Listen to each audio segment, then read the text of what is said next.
Bismillahirrahmanirrahim. Assalamualaikum warahmatullahi wabarakatuh.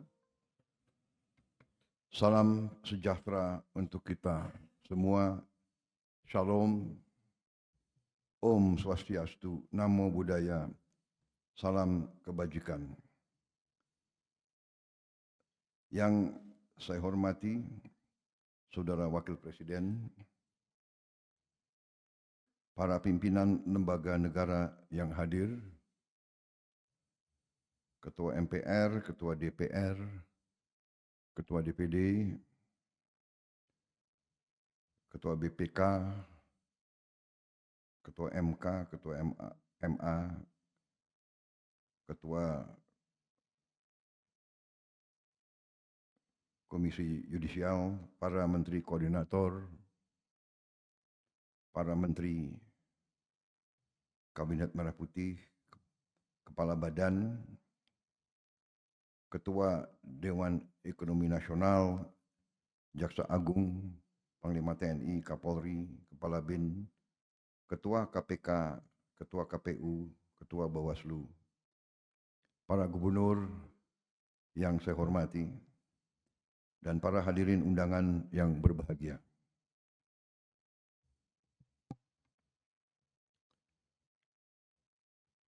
Setelah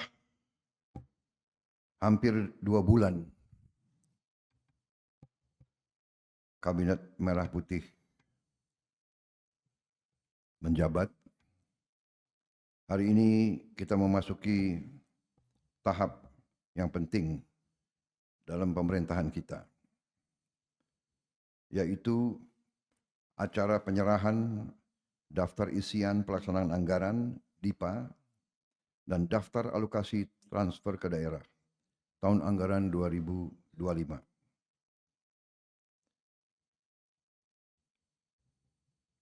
Hal ini merupakan simbol dari dimulainya pelaksanaan APBN tahun 2025.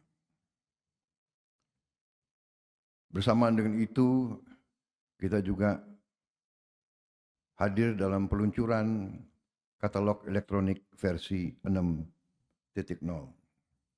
Saudara-saudara sekalian, kita bertekad untuk melaksanakan pembangunan nasional dalam rangka kita melanjutkan upaya transformasi bangsa menuju Indonesia menjadi negara maju, negara makmur, Indonesia Emas tahun 2045.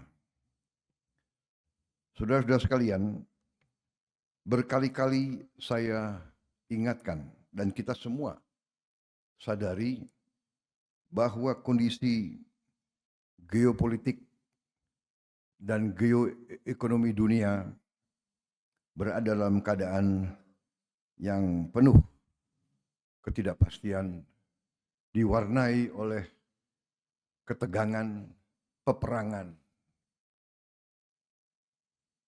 persaingan ketat antara negara-negara besar. Saudara-saudara sekalian, hal ini mengakibatkan ketidakpastian di bidang ekonomi. Bahkan kecenderungan ada perlambatan dalam pertumbuhan ekonomi negara-negara besar dan blok-blok ekonomi besar. Karena itu, kita patut waspada.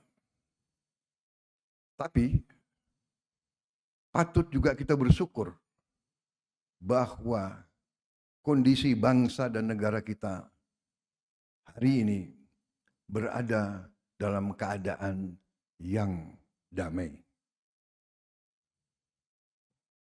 Janganlah kita pernah menganggap bahwa kaya dari kita, lebih maju dari kita, lebih menguasai teknologi dari kita, terjadi suatu kondisi yang tidak stabil. Bahkan negara-negara yang kita anggap lebih maju dari kita diwarnai oleh upaya darurat militer, dan ketegangan-ketegangan lain. Bahkan kita harus waspada bahwa setiap saat bisa muncul kondisi yang lebih parah dari kondisi sekarang. Saudara-saudara sekalian, karena itu APBN kita tahun 2025 dirancang untuk menjaga stabilitas, inklusivitas, keberlanjutan dengan kehati-hatian. Kita punya cita-cita yang tinggi, tapi kita harus terus melakukan pengendalian ekonomi secara prudent, hati-hati, dan terencana dengan baik. Saudara-saudara sekalian, belanja negara harus kita lakukan dengan meningkatkan efisiensi, penghematan di semua bidang, mengurangi pemborosan. Kita sekarang dalam rangka kita waspada menghadapi tantangan yang tidak menentu, kita harus ikat sabuk-sabuk kita. Kita harus, sekali lagi saya tekankan, hemat. Kita harus kurangi kebocoran dari anggaran. Saya bertekad untuk memerangi kebocoran di semua tingkat. Dan saya mohon semua unsur, terutama para pimpinan daerah, ikut bersama dengan pemerintah pusat demi kepentingan rakyat. Kita harus jamin setiap rupiah uang rakyat sampai ke rakyat yang memerlukan. Kita tidak boleh lagi toleransi terhadap kebocoran, pengeluaran yang boros, hal-hal yang tidak langsung mengatasi kesulitan rakyat, hal-hal yang tidak produktif. Saya mengajak seluruh unsur untuk mengurangi pengeluaran-pengeluaran yang bersifat seremoni, kurangi yang bersifat terlalu banyak kajian, seminar, dan sebagainya. Sekarang saatnya adalah mengatasi masalah langsung. Saudara-saudara, di berbagai tempat, strategi kita adalah pertama, menjamin ketahanan pangan kita. Saya berkeyakinan tidak ada negara yang aman kalau negara itu tidak bisa menjamin makan untuk seluruh rakyat Indonesia. Karena itu, masalah ketahanan pangan ini menjadi prioritas utama. Dan saya ingin sampaikan di sini bahwa saya berterima kasih kepada semua unsur bahwa kita sampai hari ini berhasil mengendalikan inflasi. Dan kita juga berhasil di tahun yang penuh dengan tantangan iklim, yaitu El Nino dilanjutkan dengan La Nina, kekeringan berkepanjangan, dilanjutkan dengan sekarang hujan yang juga turun secara bertubi-tubi. Produksi beras kita membanggakan. Ini adalah akibat kerja keras semua KL, juga dukungan dari semua pemerintah daerah. Saudara-saudara, Saya tegaskan lagi, kita harus swasembada pangan. Kita harus punya lumbung pangan nasional. Kita harus punya lumbung pangan provinsi. Kita harus punya lumbung pangan kabupaten. Kita harus punya lumbung pangan desa. Ini adalah kearifan bermasyarakat nenek moyang kita ribuan tahun. Kita belajar tiap desa punya lumbung desa. Semua suku, semua daerah di Nusantara ini. Lumbung desa adalah tradisi nenek moyang kita. Tiap desa harus punya tanah yang diamankan untuk cadangan desa itu.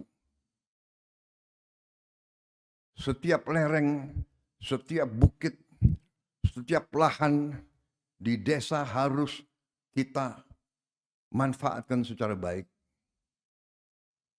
Hanya dengan swasembada ini kita akan aman dan kuat. Swasembada energi juga merupakan prioritas dari strategi transformasi kita. Kita bersyukur kepada Yang Maha Kuasa bahwa kita diberi karunia luar biasa. Mungkin hanya 3 negara di dunia yang sungguh-sungguh dalam waktu yang tidak lama lagi bisa 100% swasembada energi. Dan dari tanaman yang merupakan sumber energi terbarukan. Hanya 3 negara kemungkinan. Brazil, Kongo, Indonesia. Karena itu kita harus pandai manfaatkan karunia ini. Kita tidak boleh lengah, kita tidak boleh malas, dan kita tidak boleh mengikuti kebiasaan-kebiasaan yang mungkin tidak produktif. Saudara-saudara, pemerintah yang saya pimpin bertekad untuk menegakkan hukum. Apa yang diamanatkan oleh Undang-Undang Dasar dan Undang-Undang akan saya jalankan. Semua pelaku ekonomi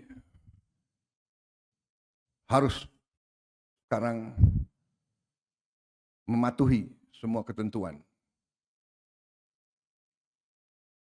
Kewajiban kepada negara harus dilaksanakan. Kita harus memerangi penyelundupan. Penyelundupan ini menghancurkan kehidupan puluhan ribu rakyat kita. Saya ulangi, penyelundupan menghancurkan kehidupan puluhan ribu rakyat kita. Kita harus memerangi penyelundupan ke dalam dan keluar. Kekayaan kita tidak boleh kita biarkan diselundupkan keluar Indonesia. Karena itu, selain swasembada energi dan swasembada pangan, saya tegaskan kembali, kita harus melaksanakan hilirisasi. Tidak ada tawaran tentang hal ini. Semua komoditas kita akan kita olah di Republik Indonesia. Semuanya. Saudara-saudara sekalian.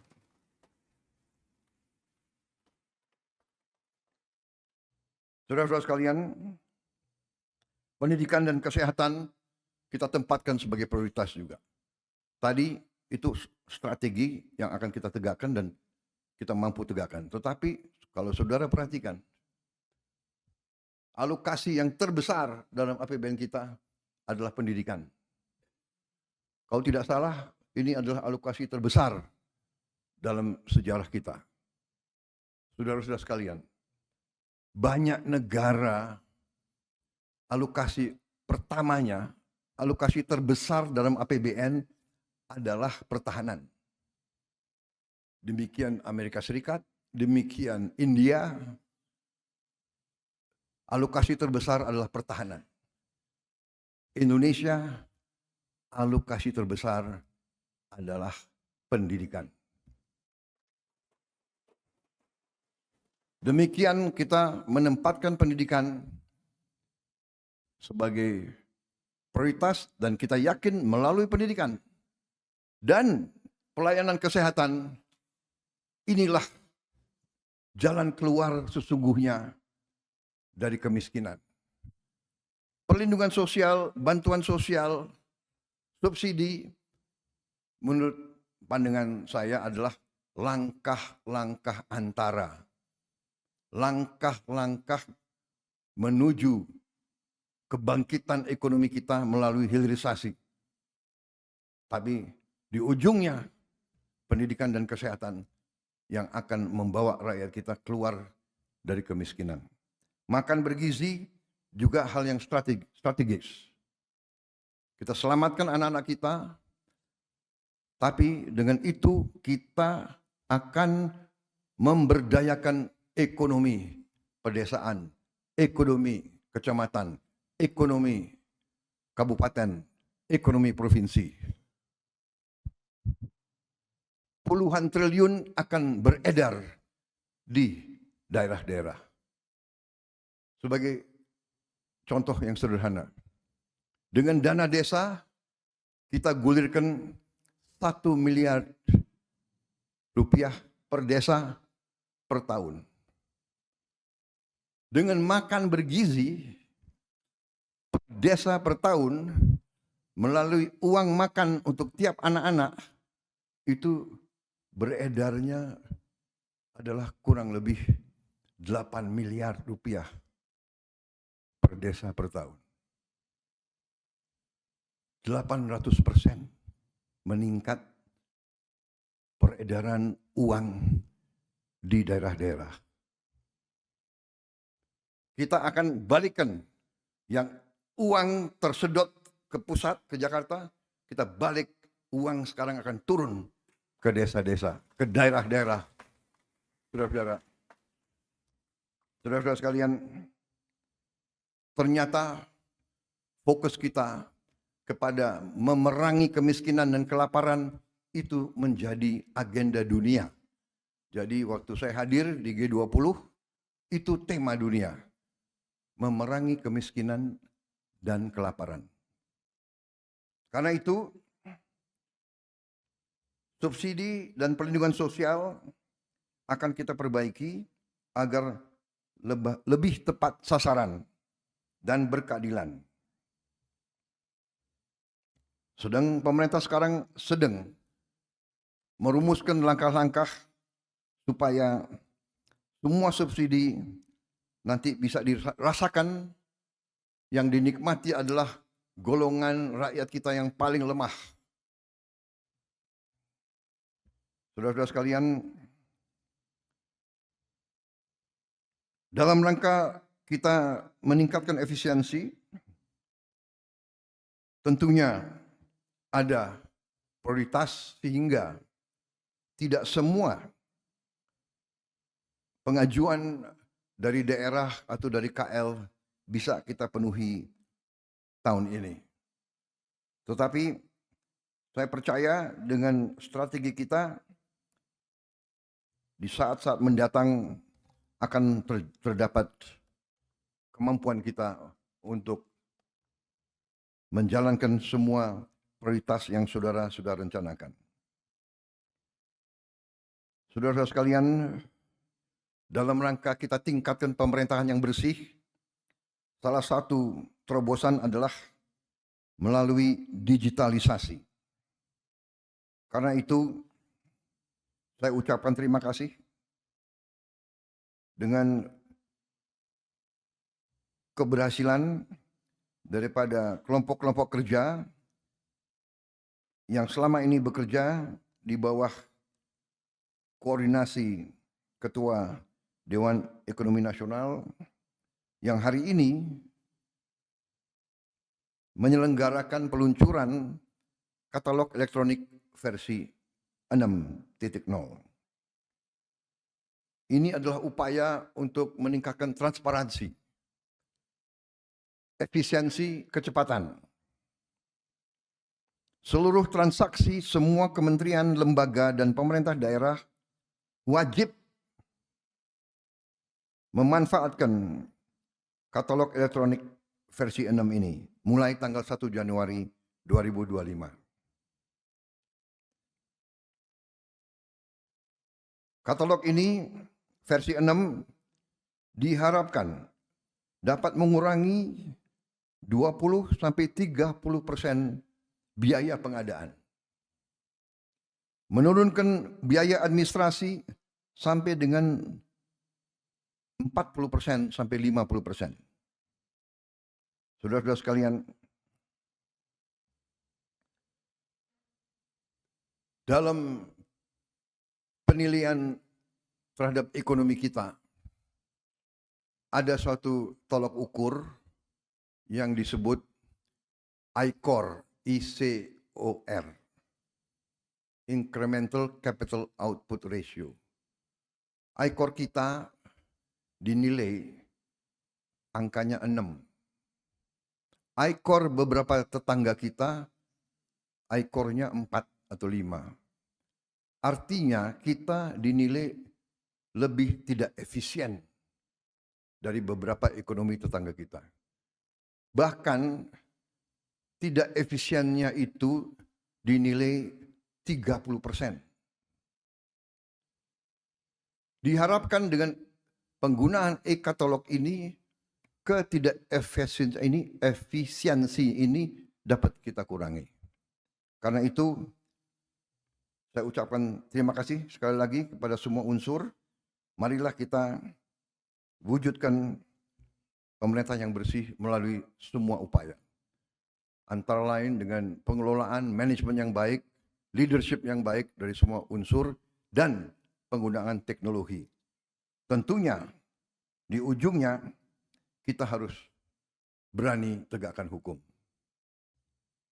Demikian saudara-saudara sekalian, hal-hal yang ingin saya sampaikan. Setelah saya pelajari angka-angka, setelah saya mengadakan pertemuan dengan para menteri, juga kemarin saya ikut dalam rapat di Kementerian Dalam Negeri, bicara dengan, kalau tidak salah, 6.000 pejabat seluruh Indonesia.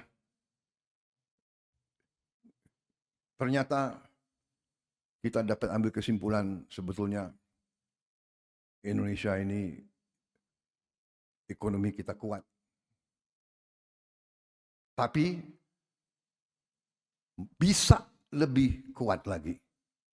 Bisa lebih produktif lagi. Sangat bisa menghasilkan uang lebih banyak lagi sehingga kita bisa gunakan itu untuk menghilangkan kemiskinan, meningkatkan tingkat kemajuan pembangunan kita. Inflasi yang kurang lebih 1,55%, saya kira sangat jarang dalam sejarah dunia. Sangat jarang. Dan ini sekali lagi, ini adalah hasil kerja kita semua. Hasil bukan pemerintah saya baru 51 hari menjabat. Berarti pemerintah-pemerintah sebelum ini semua berjasa. Saya mengambil suatu pendapat, falsafah pendekatan sejarah. Pembangunan bangsa tidak 5 tahun, tidak 10 tahun, tidak 20 tahun. Pembangunan bangsa itu puluhan tahun. Jadi kita di sini sekarang, kita bisa mencapai ini sekarang, kita akan lebih hebat tinggal landas hilirisasi karena jasa semua pemimpin sebelum kita. Semua yang lukisannya ada di dinding kita ini. saudara-saudara. Karena itu, kita optimis walaupun kita harus waspada. Karena kita kaya, karena kita besar, kita selalu ada pihak-pihak yang tidak menghendaki kita maju. Ini adalah sejarah manusia. Jadi kita waspada juga dengan penggunaan teknologi elektronik dan sebagainya, kita juga rawan terhadap gangguan melalui teknologi. Serangan-serangan cyber berjalan. Untuk itu kita harus kerja keras, terutama menghasilkan anak-anak kita yang menguasai teknologi ini, menguasai cyber, menguasai artificial intelligence. Karena itu, saudara-saudara, kita akan fokus kepada pendidikan yang kita sebut STEM, Science, Teknologi, Engineering, Mathematics. Ini akan kita kebut, walaupun bidang-bidang lain pun kita akan bina juga. Demikian saudara-saudara, semoga Yang Maha Kuasa selalu melindungi bangsa Indonesia, dan semoga kita selalu bersyukur, dan semoga kita selalu rukun dan bekerja sama demi anak-anak kita, cucu-cucu kita.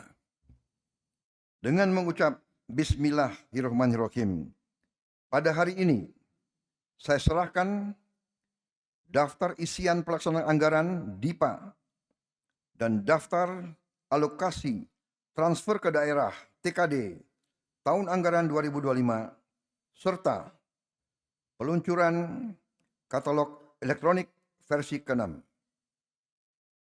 Terima kasih. Wassalamualaikum warahmatullahi wabarakatuh. Om Santi Santi Santi Om. Shalom. Nama budaya, salam kebajikan. Selesai. Mohon berkenan Presiden Republik Indonesia untuk melakukan penekanan tombol. Dimohon mendampingi Wakil Presiden Republik Indonesia, Menteri Koordinator Bidang Perekonomian, Menteri Keuangan, dan Ketua Dewan Ekonomi Nasional.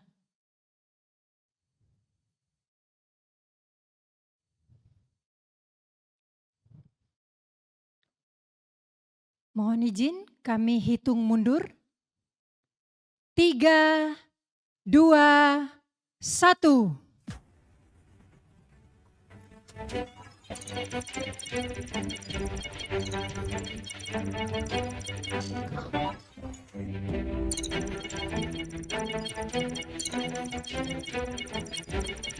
Dengan demikian, maka DIPA dan TKD tahun anggaran 2025 telah diserahkan oleh Presiden Republik Indonesia. Bapak Ibu, kami persilahkan untuk memindai barcode DIPA dan TKD pada gawai atau tablet masing-masing.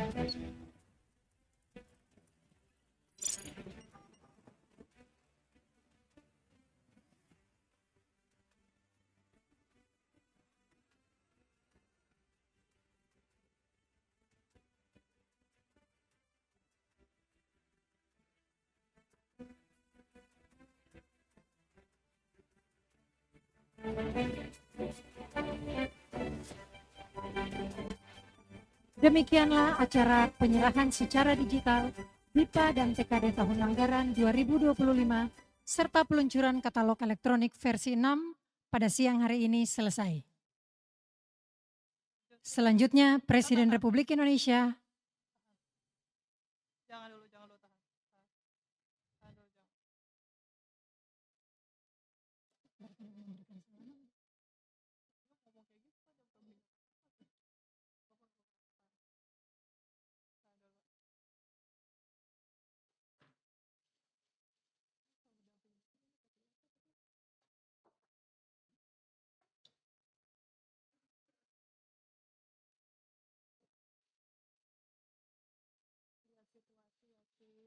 untuk presiden meninggalkan tempat ya situasi ya.